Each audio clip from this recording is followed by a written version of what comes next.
Olá pessoal, estamos entrando ao vivo pelos canais da Editora Teosófica. Conferir se está certinho aqui a transmissão.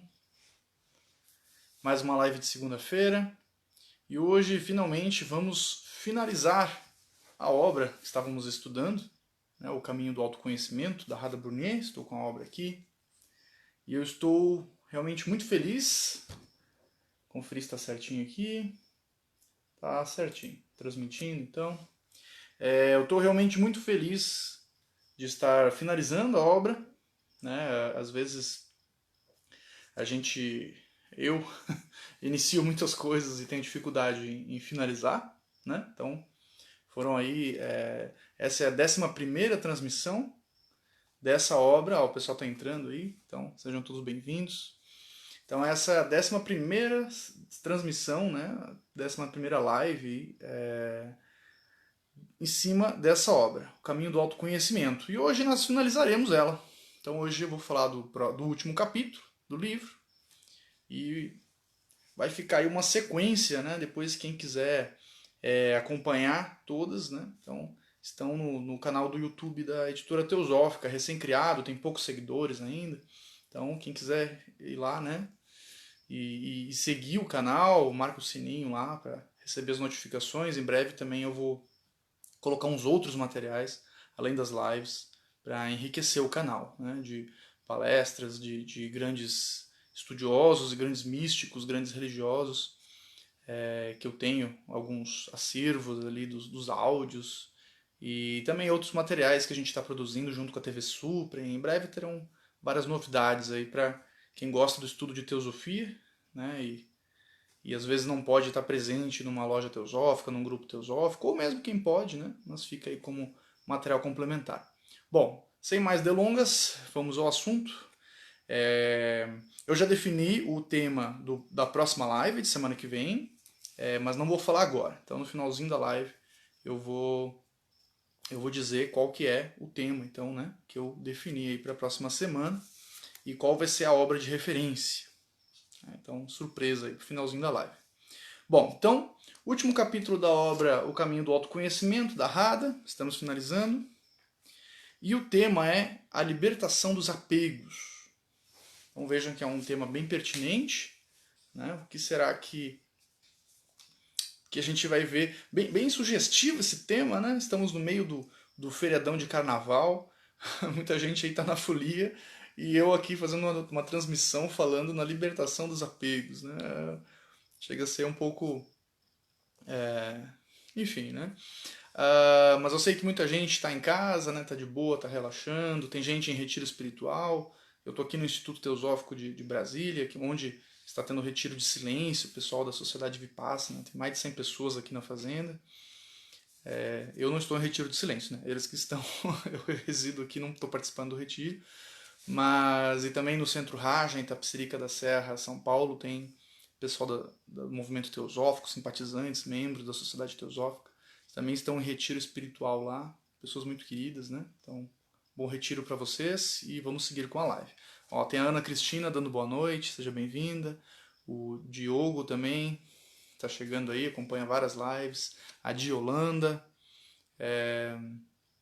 a Alba Sarmento, sejam todos bem-vindos aí a essa live. Bom, então vamos lá, né? A libertação dos apegos. Então, o primeiro parágrafo que eu marquei aqui diz o seguinte: o ilimitado poder criativo da consciência só pode operar quando não existe mais a limitação do apego, nem a identificação com os objetos. Curioso, né? Veja só. O ilimitado poder criativo da consciência só pode operar quando não existem mais a limitação do apego, nem a identificação com os objetos. Então veja que a Radha ela começa afirmando, e ela vai reforçar isso ao longo desse capítulo, que a questão do apego é que ele nos mantém preso a um desejo, a um pensamento, a um sentimento, a uma emoção.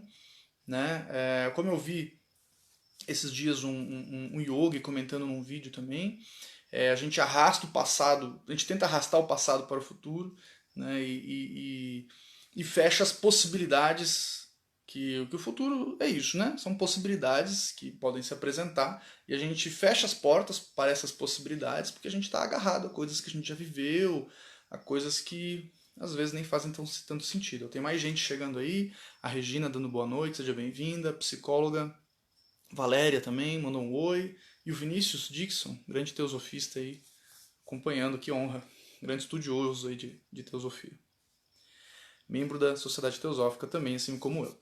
Bom, eu vou dar continuidade, depois eu vou explicando mais, né? Aí desenvolvendo a ideia dela, mas é um pouco nessa linha do que eu acabei de comentar. Tem um outro trecho que eu marquei aqui. Devido ao fato de que quando não há liberdade interna, os outros valores absolutos não podem florescer.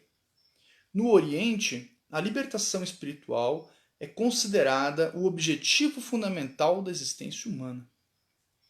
Então, é um pouco isso, né? Então, a questão do apego, ela impede a liberdade espiritual, e não só espiritual, mas mental, emocional. Claro que tudo isso é espiritual, né? Mas, às vezes, a palavra espiritual, ela pode ter muitas interpretações e pode ficar subjetivo demais, né? Então, assim, falando em questões bem práticas, da nossa liberdade emocional, física também, porque se a gente está muito apegado a algo, a gente acaba investindo muito tempo, muito recurso em cima daquilo, e mental e emocional também. Então, para conquistar essa liberdade, a gente precisa, claro, a gente pode utilizar as coisas, isso não significa que a gente tem que fazer como muitos indianos, e muitas pessoas no mundo, né, em outros lugares também, não só indianos, fazem voto de pobreza e viver sem nada.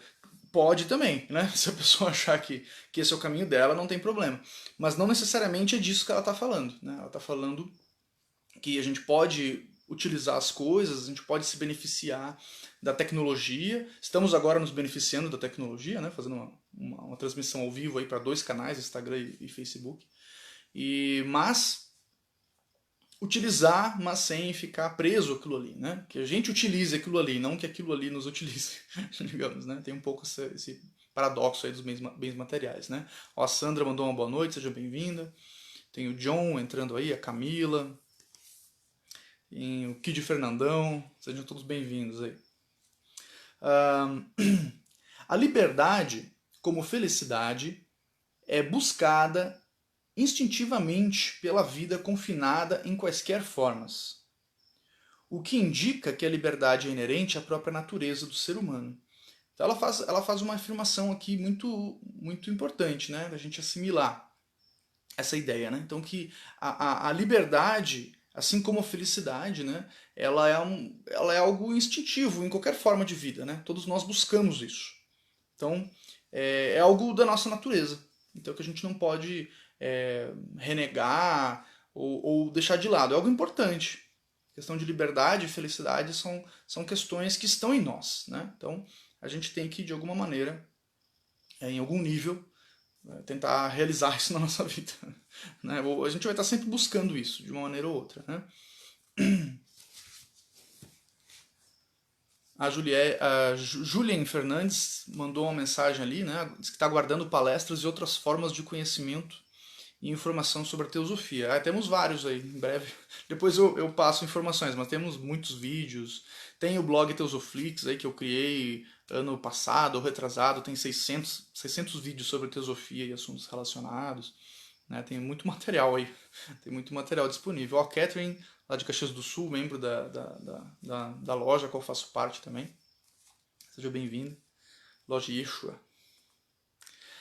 Continuando aqui. Então, quando está livre do apego às coisas finitas, a consciência recupera seu estado natural e original. O que ela está afirmando e reforçando nesse capítulo é o que eu comentei no início, né? Que esse nosso foco não só em coisas materiais, mas também em questões emocionais, em pessoas, em situações que a gente viveu, que a gente quer sempre voltar a viver, né? Como eu disse no início, que não é meu, né? Eu vi um yogi falando sobre isso e adotei. Achei coerente. A gente tenta arrastar o passado para o futuro. Né? Ele disse assim que o futuro a gente não tem como conhecer. Então a nossa memória ela só pode conhecer o que passou. Então ela se apega ao passado e tenta arrastar para o futuro, impossibilitando que o futuro aconteça plenamente, porque o futuro são possibilidades e a gente não tem como adivinhar o que vai acontecer, né? Então a gente tem que estar meio assim, baixar a guarda para deixar, né, o que tiver que vir, e aí a gente vai se adaptando, né, e reconhecendo, né? Outra questão que ele disse é que a gente só pode fazer algo a respeito do presente. Né? No passado a gente não pode fazer mais nada e no futuro também não. Então o passado é memória, o futuro são possibilidades ou projeções nossas, né? E é só nesse momento que a gente pode fazer alguma coisa. Então é nesse momento que a gente tem que colocar o foco da atenção. Mas se a nossa mente estiver aprisionada nessas memórias e possibilidades e especulações, a gente não consegue. Né? Não consegue viver plenamente. Essa aqui é a questão. Por isso que aprisiona. A liberdade tem sido descrita como um estado natural do ser humano em obras sobre yoga, pois no estado de liberdade se manifesta tudo o que é inerente à consciência, inclusive valores ainda não mencionados. Sabedoria, amor, harmonia, pureza e plenitude são alguns dons naturais da consciência, além de liberdade, bem-aventurança e inteligência. Então veja, ela está reforçando que uma mente livre, ou não só uma mente, né, mas um ser humano livre mentalmente, emocionalmente, espiritualmente, fisicamente, ele começa a manifestar, né, alguns valores, algumas qualidades, algumas potencialidades. E ela cita algumas então, né? Sabedoria, amor, harmonia, pureza, plenitude. Então ela diz que são dons naturais da consciência, além de liberdade, bem-aventurança e inteligência. Veja só, né? Quanta coisa nos espera se nós pudermos, em algum nível, nos libertarmos de algumas coisas que às vezes nos aprisionam, né? São coisas da existência humana, né? A gente não tem que também estar se sentindo culpado por isso, mas desenvolvendo, né? Às vezes a gente se preocupa também em demasia com essas questões e acaba desenvolvendo outros aprisionamentos, né? Sentimento de culpa e, enfim, a gente se auto-condena, né? Auto-tortura, às vezes, mentalmente e emocionalmente. Né? Isso também não é legal. Então a questão é se libertar e não procurar um outro tipo de prisão, né? Um outro tipo de gaiola. Assim, o autoconhecimento é tanto negação como descoberta. Olha só que interessante essa frase. O autoconhecimento é tanto negação como descoberta, e tanto renúncia como realização. Então é negação desses apegos e descoberta, porque o novo vai se apresentar. É tanto renúncia, você está renunciando várias coisas às quais estavam lhe prendendo, mentalmente, emocionalmente, etc., como realização. Né? Então você consegue estar pleno, viver plenamente, novas possibilidades vão se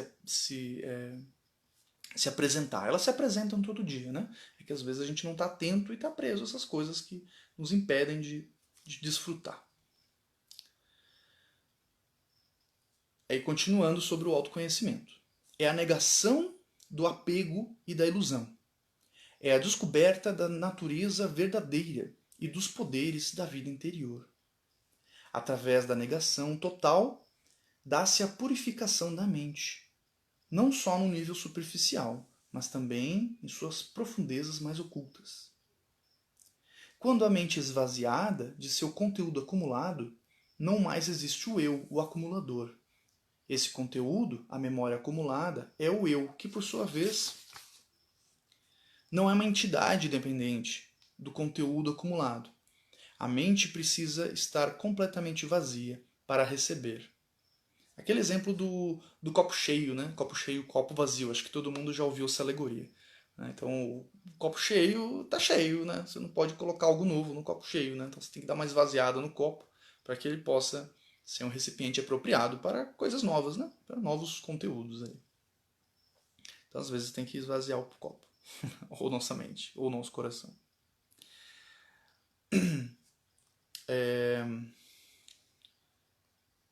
A mente precisa estar completamente vazia para receber. Mas a ânsia de se esvaziar para receber é um obstáculo profundamente arraigado.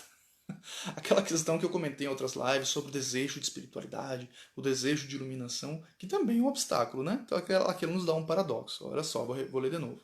A mente precisa estar completamente vazia para receber.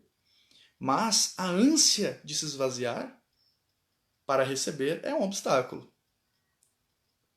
A gente não pode se livrar de uma coisa para se aprisionar em outra, né? Então não adianta. A gente tem que se esvaziar e não se apegar a uma ideia de esvaziamento que também vai atrapalhar. E isso também precisa ser compreendido como um todo, não em qualquer nível específico.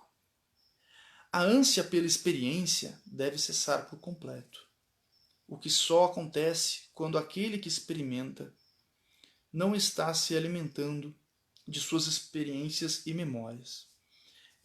Isso que ela está falando de ansiedade. Né? Ela está falando de ansiedade. Então, acho que todos nós já percebemos isso em algum momento ou outro. Eu já percebi inúmeras vezes na minha vida. Né? Percebo, às vezes consigo me policiar e evitar, em outros momentos não consigo, e assim mesmo. Né? A gente vai tropeçando. O importante é estar se auto-observando. Eu sempre digo que se você está percebendo essas questões em você, é metade do caminho, né? Metade do jogo ganho já, porque se você conseguiu perceber, aí você pode fazer algo a respeito. Se você não conseguiu perceber, então a questão da autoobservação e do autoconhecimento envolve isso, né? Essa atenção quanto à nossa vida interior, né? Nossa vida interna. Que, assim, numa questão prática, nossa mente, nossas emoções, nossos pensamentos. Então, olha só que interessante. Então, ela está dizendo que a ansiedade que deve cessar por completo, né? Então, a ânsia por experiências, é a ansiedade, expectativa do que vai acontecer no futuro, né?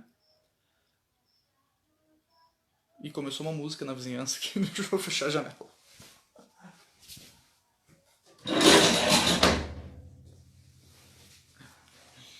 O pessoal está em retiro de silêncio, mas os vizinhos não.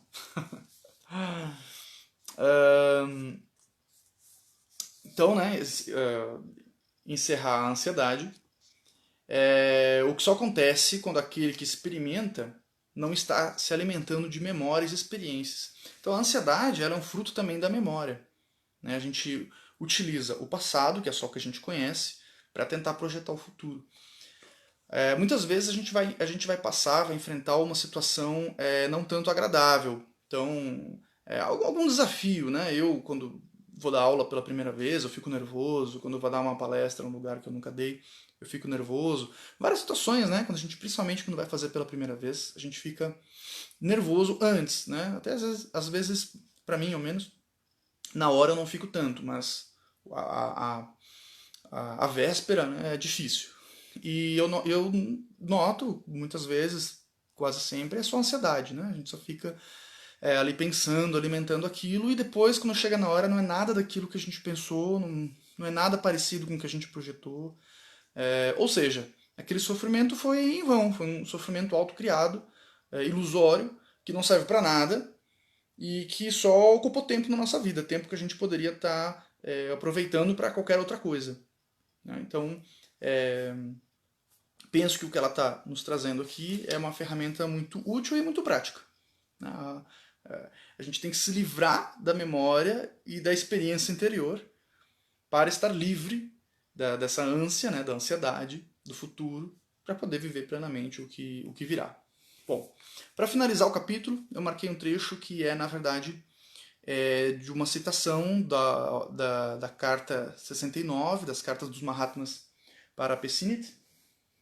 Se eu não me engano, 69 está no volume 1. Eu tenho aqui. Né? Inclusive está em promoção. Acabei de ativar no site da editora Teosófica uma promoção lá. Adquiri os dois livros sobre as cartas dos Mahatmas para Pessinit e também a obra O Mundo Oculto, que é do próprio Pessinit, explicando como é que foi o processo das cartas. Se adquirir o combo dos 3 livros, tem 30% de desconto. Fiz o merchandise, mas caiu de maduro, né? Porque eu acabei de ativar a promoção hoje de tarde. E agora vai ter uma citação aqui das cartas. O real conhecimento não é um estado mental, e sim um estado espiritual, que implica plena união entre o conhecedor e o conhecido. Olha que profundo e bonito isso. O real conhecimento não é um estado mental, ou seja, não é pensamento, não é projeção. e sim um estado espiritual que implica plena união entre o conhecedor e o conhecido. Podemos levar esse parágrafo para a meditação, né? Dormir com ele, pensar sobre ele, sonhar sobre ele, porque é muito profundo. O real conhecimento não é um estado mental, e sim um estado espiritual que implica plena união entre o conhecedor e o conhecido. Então, se eu quero ter pleno conhecimento sobre qualquer coisa, eu tenho que entrar num estado espiritual de união com o objeto. Né? O objeto de meditação, diriam os yogis. Né? Então, ele está descrevendo um estado de samadhi, o que na Índia chama de samadhi, o que em outras tradições tem outros nomes, né, para se referir a isso. Então, esse estado onde, enfim, dizem, né? Esse estado onde dizem que a gente se torna uno com o objeto que a gente está conhecendo. Então, estamos finalizando. Passamos de 20 minutos já, estamos finalizando então a última live na obra O Caminho do Autoconhecimento, da Radha Brunier. Estamos encerrando, fiz uma live para cada capítulo. O Ricardo Alves está chegando agora, dando boa noite. Pode assistir depois a live, não tem problema, vai ficar no Facebook disponível, né? Depois vou colocar no canal do YouTube da Editora Teosófica também. E no Instagram também fica 24 horas disponível. Para a live de semana que vem, então já fazendo convite, como eu fiquei várias lives, todas elas, né? Porque todas elas eu comecei com a obra O Caminho do Autoconhecimento e só finalizamos agora. Eu quero ficar um pouquinho livre para poder abordar assuntos mais diversos, né? Eu fiquei 11 lives falando de autoconhecimento. Então, eu vou pegar, né, para as próximas matérias da Revista Sofia. Quem não conhece a Revista Sofia, é uma publicação da Editora Teosófica, é uma publicação bimestral, e é possível fazer assinatura, é possível adquirir os exemplares antigos também, inclusive essa aqui, que é a que eu vou abordar. A matéria de capa é autoconhecimento, mas não é esse tema que eu vou abordar. Eu vou abordar um tema que está aqui embaixo da capa, que diz assim: os ensinamentos de Hermes Trismegisto. Então, vai ser esse o tema, em breve eu vou divulgar. Deixa eu ver em que página que está aqui. Essa é uma matéria do Murilo Nunes de Azevedo, que já foi presidente da Sociedade Teosófica no Brasil, foi budista. Temos obras dele publicado pela Editora Teosófica, então a semana que vem eu vou falar sobre essas obras também, né, para quem tiver mais curiosidade sobre o Murilo. Foi um teósofo incomparável, assim, uma pessoa, né, de uma grande envergadura moral, espiritual, humana, né, com certeza. Então aqui tem a matéria, né? Essa revista, quem quiser adquirir, dá para adquirir, exemplares antigos da Editora Teosófica, é a revista número 49. No site da Editora Teosófica é R$8 o exemplar antigo, né? Então é quase de graça. Então, essa matéria aqui. Então, os ensinamentos de Hermes Trismegisto. A filosofia hermética. Então, vamos falar de Egito semana que vem, vamos falar de Hermes, vamos falar dos princípios herméticos e se embasando nesse artigo aí do Murilo, publicado na revista Sofia, número 49. Então, uma boa noite a todos, até a próxima live, fiquem bem e aproveitem o carnaval, ou meditação, né? Quem não sai pro carnaval, ficar em casa, aproveitem o feriado. Semana que vem tem mais. A Julian mandou um comentário aqui. Não adianta toda a intelectualidade do conhecimento e não vivenciar o que aprende. A vida nos ensina, todos os dias, muito além das teorias do conhecimento intelectual. É isso aí, né? A ideia é uma questão prática, né? Questão de aplicação, né, do conhecimento espiritual, dos princípios espirituais, e não simplesmente ficar repetindo como um papagaio. A gente tenta, né? Então, tem horas que a gente repete como um papagaio. O significado da palavra religião, inclusive, muitos acham que é religar, religação, mas academicamente não é isso. Eu sei porque eu estudo religiões, né? Faço licenciatura em ciências da religião. A palavra religar, a palavra religião, ela está relacionada, na verdade, a relere. Né? Então, é reler. Ler várias vezes. A gente revisa um conhecimento místico, sagrado, espiritual, até ele ser assimilado dentro da gente. Então essa questão de ler bastante, de falar bastante, de ouvir bastante, também não significa simplesmente intelectualismo, mas significa que a gente vai assimilando aquilo ali até que aquilo ali faça parte de nós. Esse é o verdadeiro significado acadêmico da palavra religião. Então, essa revisão do conteúdo também tem um outro processo aí. Os indianos chamam de Jnana Yoga ou Gnana Yoga, né? Yoga do conhecimento. Certo? Grato a todos. O Hudson mandou um obrigado. A Julien também mandou um gratidão aí. Até semana que vem.